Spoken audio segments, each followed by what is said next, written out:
Welcome to the hottest movie review on the internet today, the A-List Review.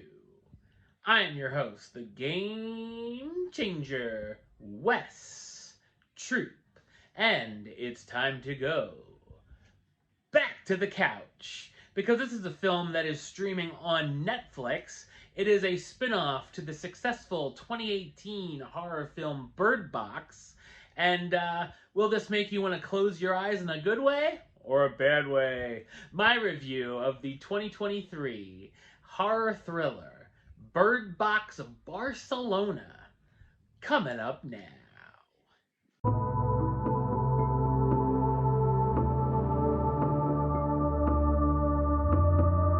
The world has become plagued by mysterious entities that manipulate people's negative emotions and drive most of them to commit suicide when they see an entity.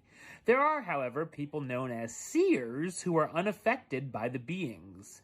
In Barcelona, Sebastian and his daughter Anna go on an adventure where they encounter a group of survivors, and Sebastian says he can lead them to the location of generators which can provide light and heating.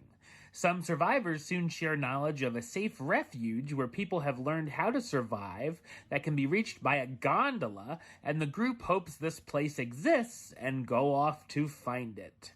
So what did I think of Bird Box Barcelona? I thought it's an awful post-apocalyptic horror thriller.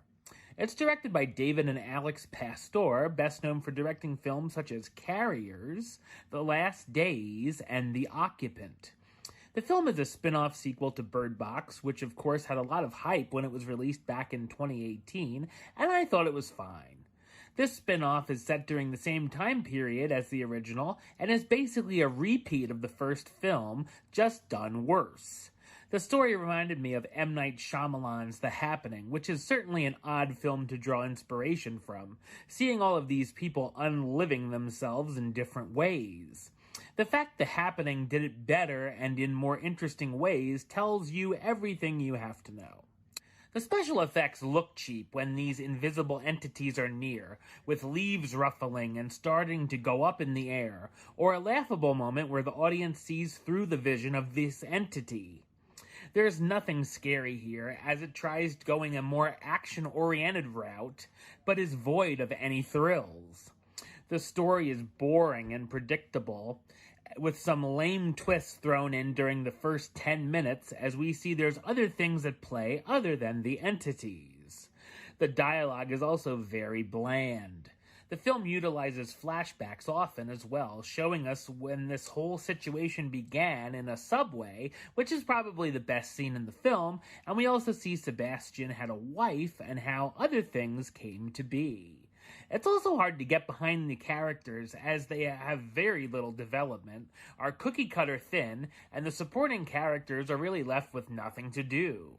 The film also goes on too long, and we feel it's almost 2-hour runtime as its pacing is all over the place. The cast stars Mario Casas as Sebastian, the father and construction engineer who becomes a seer when the entities arrived, Alejandra Howard as Anna, Sebastian's daughter, Georgina Campbell as Claire, an English psychiatrist, Nalia Schubert as Sophia, a young German girl who was separated from her mother, and Diego Colva as Octavio, a delivery man with a background in physics.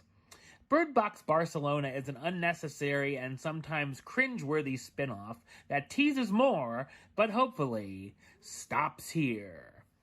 Number-wise, I'm going to give it a 3 out of 10, which gives it the A-list rating of Bird Box Barcelona. I only got 2 words for ya. Suck it. Alright, well that's the show. I'll be back with another review very soon. But until then, don't forget to subscribe, like, and comment right here on YouTube. YouTube.com/Westside515. Like the show on Facebook, Facebook.com/WestTroopAlist. And of course, you can follow me on the Twitter, Instagram, and Letterboxd at WesAlist. Until next time, Troop out.